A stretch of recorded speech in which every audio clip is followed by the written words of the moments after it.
दोस्तों नमस्कार, श्री शिवनो दुर्गा धाम में आपका हार्दिक स्वागत है। कैसे हो आप सब? आशा करता हूँ आप लोग अच्छे होंगे।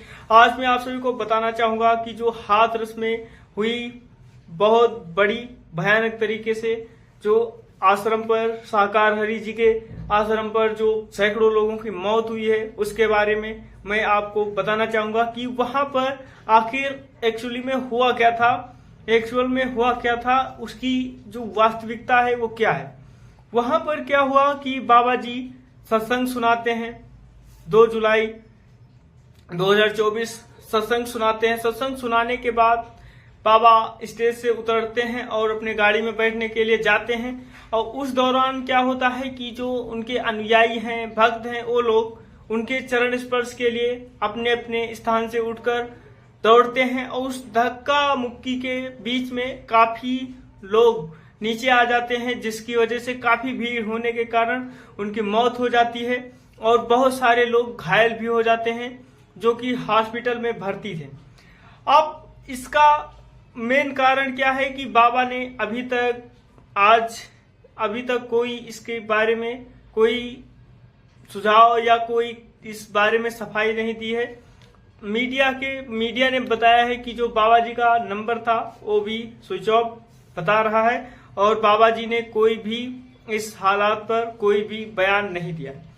तो आप सभी को मैं बताना चाहूंगा ये बाबा जी आखिर हैं कौन और कब बाबा बनते हैं, इनकी जानकारी, इनके जीवन की थोड़ी सी जीवन परिचय का बताना चाहूंगा। 1990 के पहले एक पुलिस कांस्टेबल के पद पर कार्य कर रहे थे। उसके बाद ये 1990 में सब इस्तीफा दे देते हैं अपनी नौकरी में। उसके बाद ये आ जाते हैं, बाबा बन जाते हैं। बाबा बनने के बाद अब कैसे बाबा बने इसका इतिहास खैर किसी को नहीं मालूम है। इनका कोई भी मीडिया पर अकाउंट नहीं है और कोई भी जानकारी अगर है तो अदरवाइज दूसरे यूट्यूबर्स या कोई भी अलग अलग जानकारियों में है। इनका खुद का कोई चैनल या कोई कुछ नहीं है। आप सभी को मैं बताना चाहूंगा कि इनके अनुयायी उत्तर प्रदेश, पंजाब, हरियाणा, राजस्थान, उत्तराखंड, आसपास के राज्यों में इनके भक्त जो हैं काफी मात्रा में हैं। करोड़ों लोग इनके भक्त हैं। अभी मैं आप सभी को बताना चाहूंगा कि इनका नाम पहले साकार हरि था। इनका हरि कुछ इसी प्रकार से नाम था। इसके बाद इनका दूसरा नाम है, अभी जो पड़ा हुआ है, भोले बाबा के नाम से जाने जाते हैं। इनका जन्म हुआ था एटा के बहादुर नगर गांव के निवासी थे।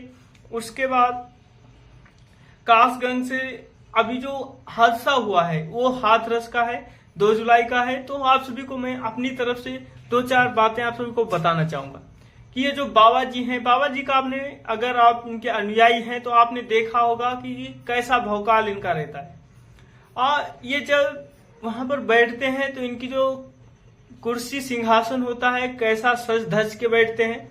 ऐसा लगता है कि अभी आपने अगर संतों को देखा होगा तो आप अगर अच्छा समझते होंगे तो आप समझदार होंगे, तो आपने देखा होगा कि जो जय गुरुदेव, अब इनकी कंपेयर हम किसी के साथ नहीं कर रहे हैं, लेकिन हम आपको बताना चाहेंगे कि संत उमाकांत तिवारी जी महाराज, जिनको आपने देखा ही होगा, उन्होंने कभी भी मंच पर चेयर पर बैठकर कोई ऐसा कभी दिया होगा, लेकिन वो इतने बूढ़े होने के बावजूद भी वो आज भी पालथी मारकर आसन पर बैठकर वहां पर सत्संग सुनाते हैं। लेकिन ये साकार हरि जी, विश्व हरि जी जो भी हैं, वो अपनी खुद की एक बढ़िया आराम से 2 कुर्सियां पड़ती हैं। वहां पर इनकी वाइफ जी बैठती हैं और ये स्वयं वहां पर विराजमान होते हैं और ये सत्संग सुनाते हैं। सत्संग में जो भी इनका नारा है वो है। लेकिन मैं आप सभी को बताना चाहूंगा कि इनका जो रुतबा है वो आप अगर शरीर से अगर आपने इनको कभी पहले देखा नहीं होगा तो आप पहचान नहीं पाएंगे कि ये किसी ऐसे एक भगवान या ऐसे जो स्वरूप में हैं या ऐसे पद पर हैं, बाबा के पद पर बैठे हुए हैं और ये ऐसे हैं। क्योंकि ये इनका जो भौकाल रहता है, आपने कभी कोई फोटो में देखा होगा, कभी ब्लैक चश्मा लगाते हैं, कभी हरा चश्मा लगाते हैं, कभी अजीब सा स्टाइल रखते हैं। जैसे कि नॉर्मल आदमी, एक पैसे वाला आदमी भौकाल रहता है, वैसा ही बाबा जी का भौकाल है। बाकी सच्चाई क्या है वो आप लोग बहुत अच्छे से जानते होंगे, और मैं किसी की यहाँ पर बुराई करने नहीं आया हूँ, लेकिन मैं बस इतना ही बताना चाहूंगा कि जो भी हादसा वहां पर हुआ है, वहां पर ये जो लोगों की मौतें हुई हैं, तो उनको एक बार आकर के उनको सांत्वना देनी चाहिए कि इस पर दुख खेद प्रकट करना चाहिए। लेकिन वह यहाँ पर अभी तक कोई ऐसा मैसेज या कोई कुछ नहीं आया है। वहां के सेवादार अब क्या बताएं, जैसा भी है आप सभी को समझना चाहिए कि कहाँ क्या है, सच्चाई कहाँ है, कहाँ क्या है। संत संत होता है और संत कभी दिखावा नहीं करता। संत पहनावे पर ध्यान देता है, लेकिन इतना ध्यान नहीं देता। ठीक है, साकार हरि अब जैसा भी है आप लोग समझ सकते हैं। और मैं सभी को साकार हरि जो हमारे नारायण है, नारायण जी को मैं प्रणाम करना चाहूंगा। बाकी आप सब समझदार हैं, समझ सकते हैं। जय माता दी, जय भैरव, जय महाकाल। और अगर आपका कोई क्वेश्चन है और अगर आप कुछ कहना चाहते हैं तो कमेंट बॉक्स में कहें। और मैं आप सभी से बताना चाहूंगा कि मैं निष्पक्ष हूं, मैं किसी के पक्ष में नहीं हूं, ना मैं एक विपक्षी हूं ना पक्ष में हूं।